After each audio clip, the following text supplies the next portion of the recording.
रहीम अस्सलाम वालेकुम। आमना किचन में आज बन रहा है पुलाव मटर वाला। ये मटर मैंने 1 कप लिया भर के, और ये 2 टमाटर चॉप कर लिए हैं, और 2-3 से हरी मिर्च जो मैंने कट लगा के पतली काट ली है। ये लहसुन है, ये अदरक है, और ये 1 छोटी मिर्च ग्रीन वाली कट की है बड़ी। ये 1 बड़ा प्याज है दरमियाना, और उसको स्लाइस में काटा मैंने। अच्छा, बेसिक ये मसाले हैं: काली साबुत मिर्च, दालचीनी, ये बादयान के फूल छोटे हैं, और ये जवेत्री, नमक, सूखा धनिया, रेड चिली, और 1 बड़ी इलायची, 2 छोटी इलायची, और ये ज़ीरा। ये मसाले सारे, और ये तेज़पत्ता। इससे मैं प्याज गोल्डन करके अभी दिखाती हूँ। अच्छा, ये प्याज में डालने लगी हूँ, ये गोल्डन होता है थोड़ा सा, फिर लहसुन अदरक डाल दूँ। अच्छा, ये साबुत मसाले मैं अभी डालने लगी हूँ, नमक मिर्च बाद में डालूँगी।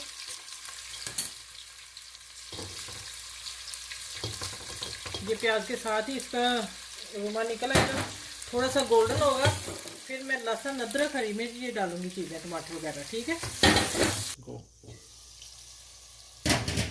अच्छा, ये देखें माशाल्लाह मसाला मैंने भुना है, टमाटर जो थे उनको अच्छी तरह भून लिया। अब मैं इसमें पानी ऐड करने लगी हूँ, और आँच तेज़ करके फुल चावल भी साथ ही डाल दूँगी। और बर्तनों को अच्छी तरह साफ़ किया करें। एक चीज़ मैंने आपसे शेयर करनी है, चावल मिक्स कर लूँ। ये मटर मैंने इसलिए अभी नहीं डाले साथ में मसाले के, ये फ्रोज़न मटर हैं, उबले होते हैं और पके हुए हैं। अब ये दम पे जब आएंगे मैं उस वक्त डालूंगी। अगर हम पहले डाल देंगे सोगी हैं तो इसका कुछ भी नहीं नज़र आएगा मटरों का। ये जो चीज़ें मैं दम पे रखूँगी।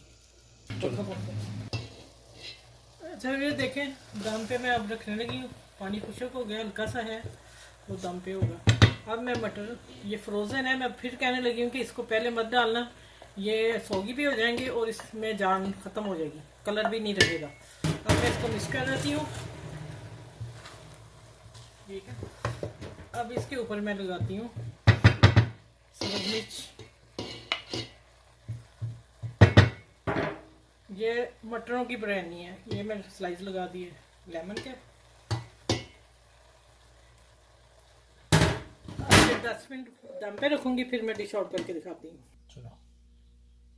अच्छा, ये देखें मैंने मटरों की बिरयानी बनाई है, मज़ेदार रेसिपी है। आप भी ज़रूर बनाइएगा इंशाल्लाह इसी स्टाइल से। और ये मैंने सलाद साथ किया है, और ये रहता है ज़ीरे वाला, वाइट ज़ीरा मसल के मैंने डाला, इसकी भी स्मेल बहुत प्यारी आ रही है। और एंजॉय करें, आप ऐसी रेसिपी बनाएं, और मेरे चैनल को लाइक करें, शेयर करें, और सब्सक्राइब करें, और अपना ख्याल रखिएगा, मुझे दुआ में याद रखिएगा। अल्लाह हाफिज़।